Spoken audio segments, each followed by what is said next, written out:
Hello, everyone. Welcome. Thanks for joining us. As you're filtering in, I believe there'll be a poll that'll pop up on your screen. This is just to give us a little bit more information about who's joining us today. This also helps with some of the funding that's available for this project and helps us figure out what types of information might be helpful for us to share in future.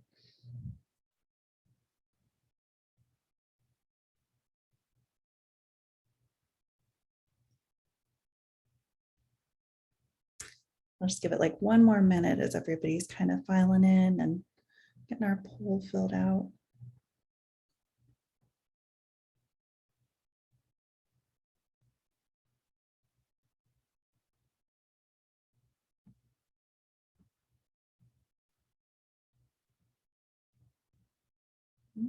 Okay.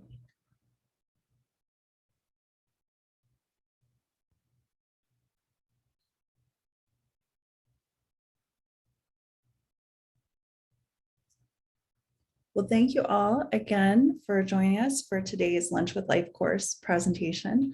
This series was really put together just to give quick, bite-sized, informative, hands-on information about how to use various life course tools.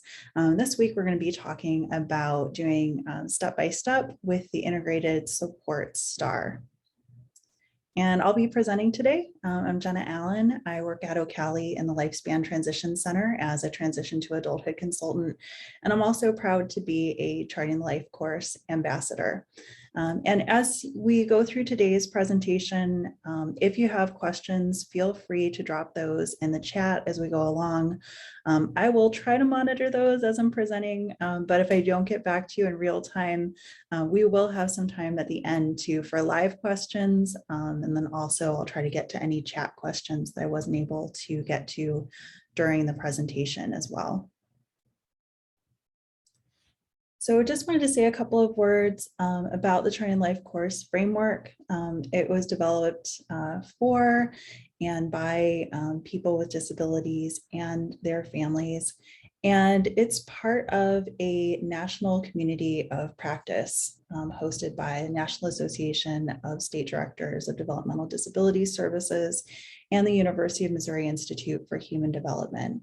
The community of practice members commit to using life course principles and share their learning with others to help advance the framework and tools. And today's presentation and most of the presentations that you'll see through the Family Resource Network of Ohio are supported by that agency, the Ohio Developmental Disabilities Council, OSU, Cincinnati Children's, University of Cincinnati, USUD, and funding for the statewide effort is also generously provided by the Ohio Department of Developmental Disabilities. So just a couple of words about the Charting Life course framework before we dive straight into the integrated support star. Charting the Life course is really about the core belief that all people and their families have the right to live, love, work, play, learn, and pursue their life aspirations in the community, just as everybody else does. And the framework and the tools are really about having different conversations than people and families might have experienced in more formal settings. So these are conversations about what's possible. So identifying new opportunities and supports that could be helpful for a person as they go through their life.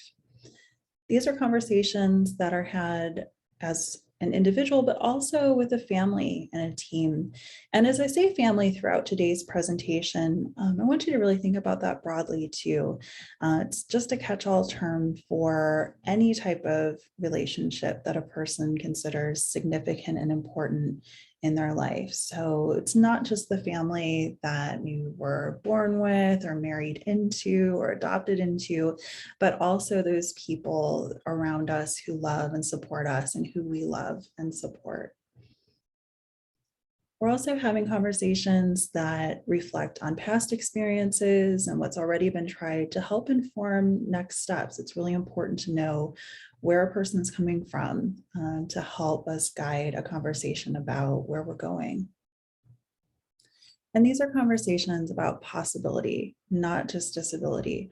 So the Charting the Life course tools, while they were developed by people with disabilities and their families, are designed to be used by anybody. And I think you'll see from today's examples that absolutely everybody can use these in their day-to-day life for looking at challenges and planning ahead.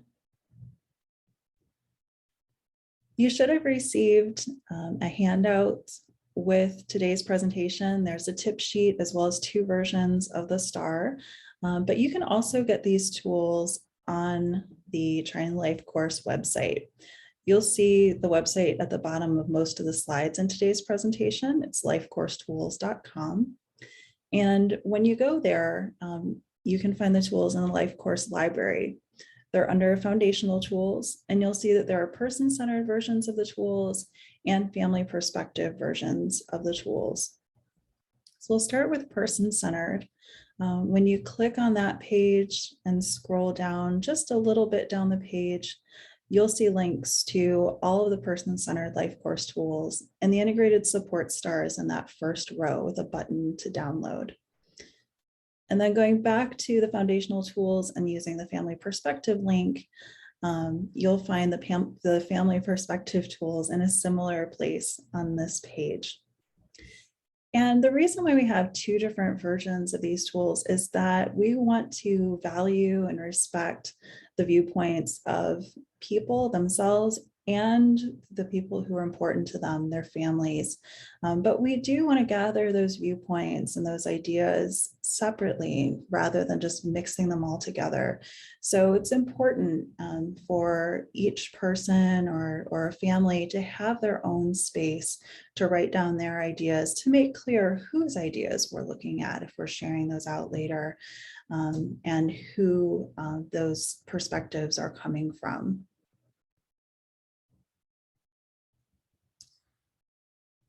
So with the integrated support star,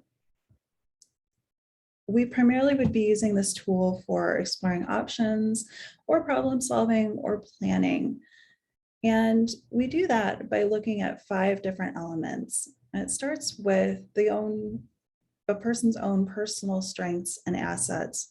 These would be skills and abilities that a person has, strengths, knowledge, or past experience, and tangible resources too, the things that a person owns or has access to. We also, of course, think about relationships. So these would include both formal and informal relationships, as well as, friends, acquaintances, coworkers, maybe members of organizations that the person participates in. Technology is an important area of support for most of us.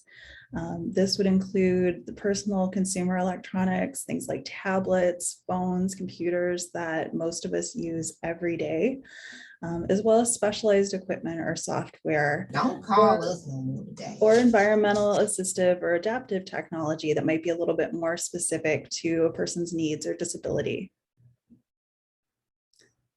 Community-based resources include places, things that we all have access to as members of our community. So things like businesses, parks, schools, faith-based communities. This could also be, clubs or membership organizations. And finally, there are the eligibility specific services and supports that a person might have based on their needs. So this could be as a result of somebody's financial situation or their disability. Could also be members only resources that somebody has access to from other particular groups that they're a member of. And you might be thinking, as we're kind of looking at these categories that, it's a little bit hard sometimes things overlap. I would just encourage you as you're using the star, not to get too hung up on exactly what category something goes in. This is really just meant as an organizational device so that we make sure that we're thinking about all of the different areas available for support. It's not so important to get things in exactly the right part of the star as it is just to get the ideas down in the first place. You might also notice that I mentioned eligibility specific supports last. That was also intentional. Again, when we have these more formal planning conversations in a service capacity with people and their families, a lot of times we jump straight to those eligibility specific supports and services without thinking about all of the other important ways that people meet their needs in their day-to-day life. And then today you get a little bit of a 2-for-1 in today's presentation. I'm primarily talking about the integrated support star, but I also just wanted to touch really briefly on the 3 buckets of needs. This is another life course principle that I do like to use in conjunction with the star sometimes, and you'll see that in action here in a minute.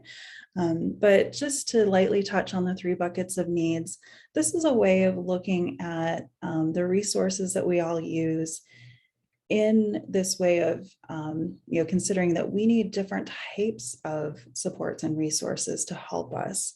So a lot of times we immediately think about these goods and services that we need, things that I might pay for or arrange for formally. But sometimes needs can just be something like connecting and networking, talking with other people who have been in a similar situation or who might have particular knowledge or experience that could be helpful for me as I navigate through my life. Could also be other types of discovery and navigation. So, looking at information, resources, learning about different options that are available or different ways of doing things. So just kind of keep that in the back of your mind too, when you're thinking about different types of ways to meet your needs or the needs of somebody that you're assisting. All right, so on to the hands-on part of today's presentation. We're going to look at how you would start using the integrated support star. And I did mention that in addition to the person-centered and family perspective stars, there are also, as you'll see in your handouts, 2 different versions of the integrated support star.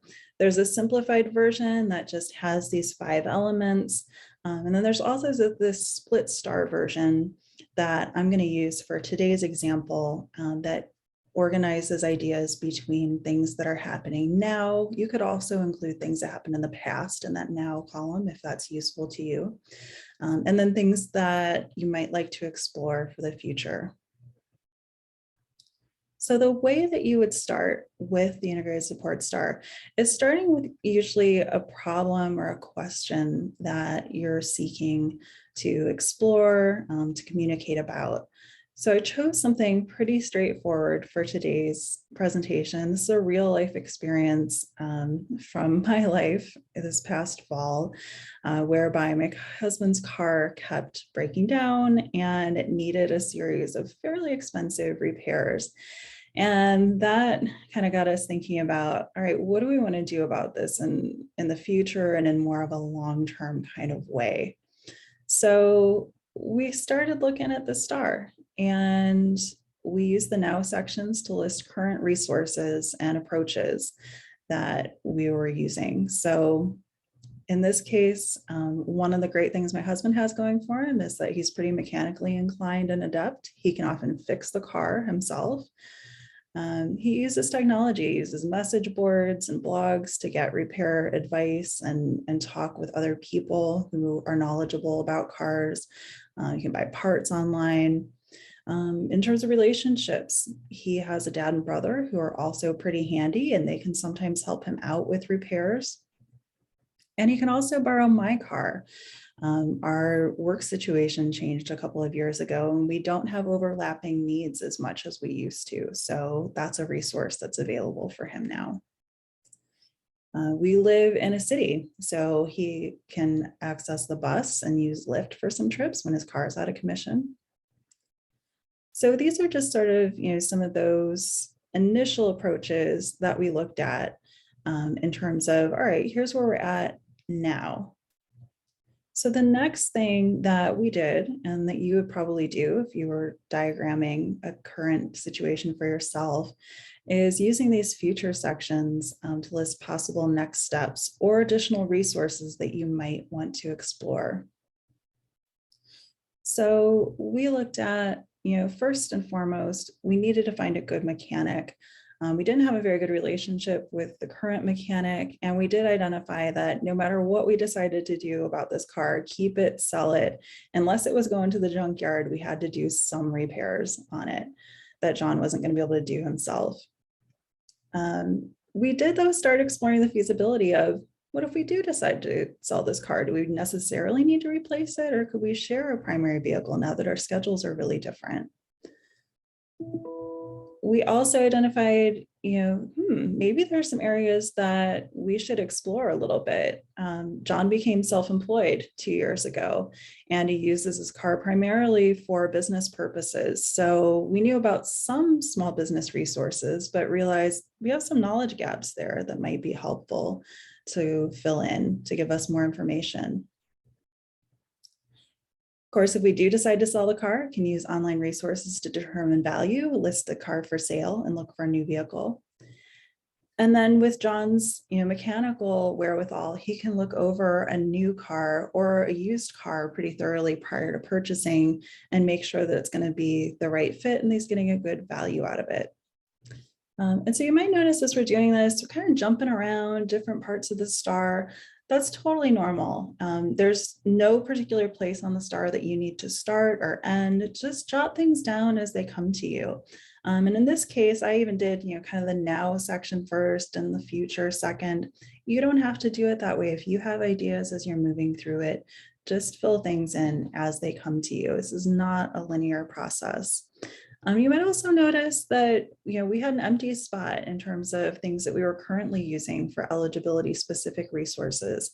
If you find yourself with some empty spots on your star, this could be really a couple of different things. It might mean that that particular type of support or resource doesn't apply to your situation, but it also might be a really good signal to you that maybe this is an area that we could explore in the future. Maybe we just haven't thought about that very much.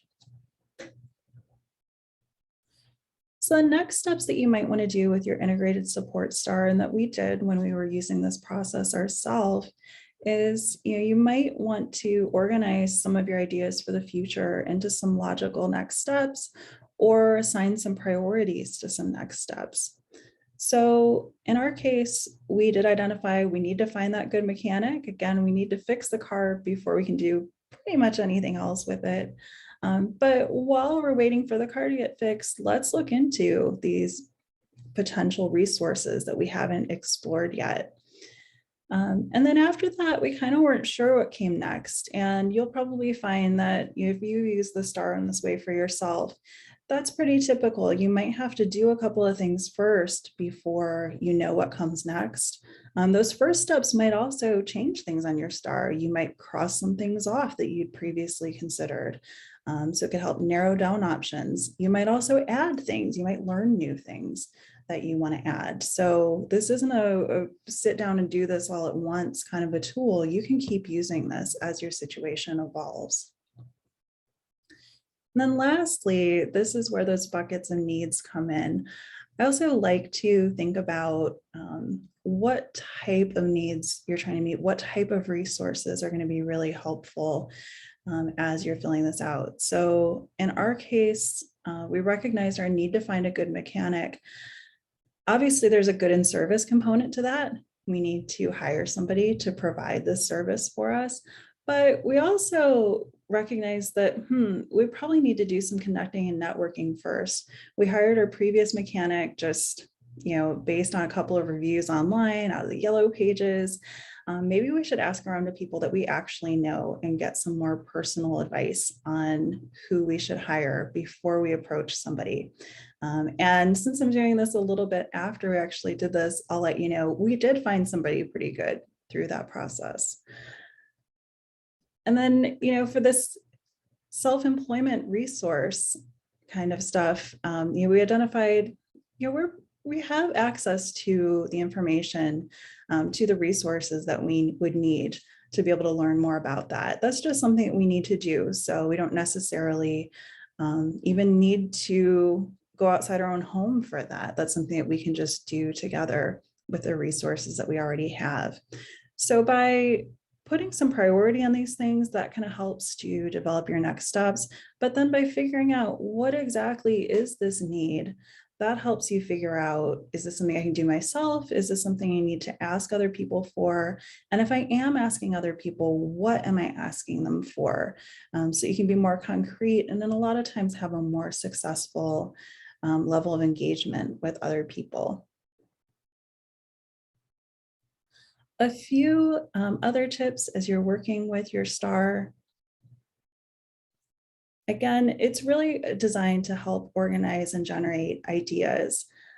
You can use the actual tools, and I think there's a lot of value to using the tools. Some of these things that you're going to be exploring might be complex or more complex than you think, and it is helpful to actually write things down and have something to come back and refer to. But you can also use these same principles just on the fly and in a conversation. You've got 5 different parts of the star. I think it's important just to consider those elements when you're having conversations about support, to make sure, are we really looking at the whole array of resources that we could be using in this situation? Now, we've said it a couple of times already, but again, there's no right or wrong way to use this star. There's no right or wrong place to put your ideas. It's really just designed to help expand ideas and to explore different types of support and potentially communicate those to other people. So this is a very, very user-friendly resource that you can truly just dive into. And then lastly, these stars, again, they're not just designed to be done all in one sitting. They're also not designed just to be used for one time or one problem. You can use these over and over again as new situations come up, as new challenges or barriers need to be addressed.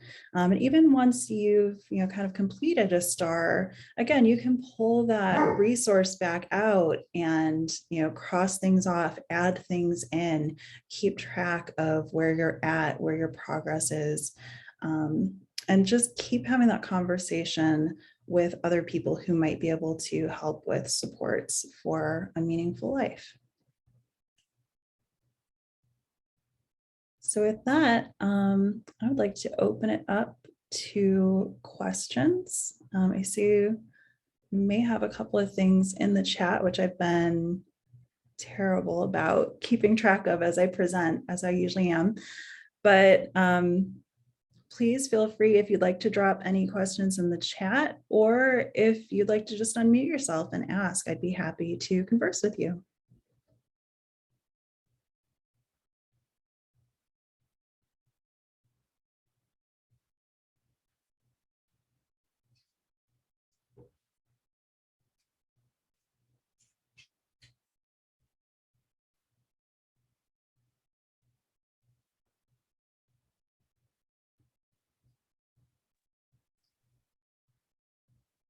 All right, well, possibly no questions today. Either I put you to sleep or I was very thorough.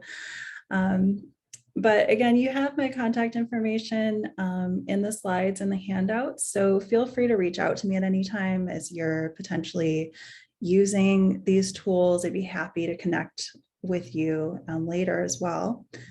Oh, I see a question from Alicia. You talked about crossing things off in the star. I find that can grow frustration. Any suggestions? I guess I just want to make sure I understand the question. So causing frustration in terms of, I don't know if you want to unmute yourself and clarify.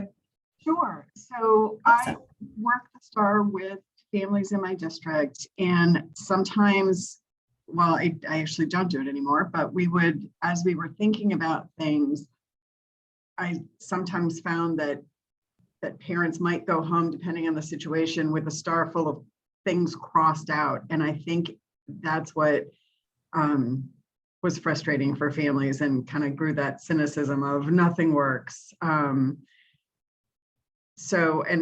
I tend to, like, as we're brainstorming, kind of eliminate things where we can talk about them, but to keep it more positive. I just don't know if anybody else is running across this.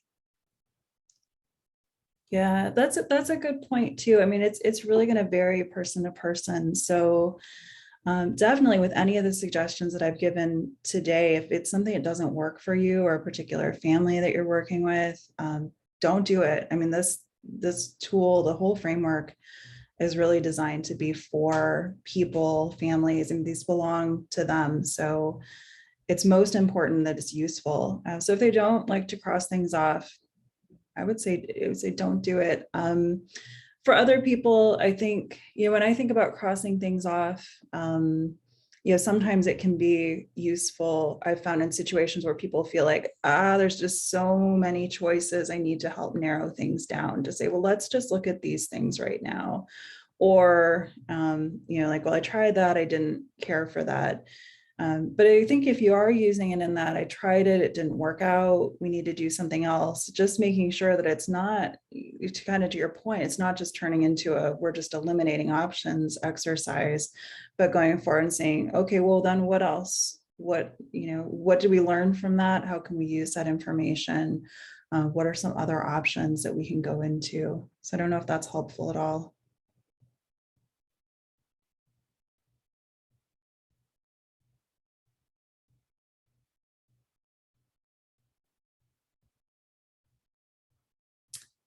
Any other questions?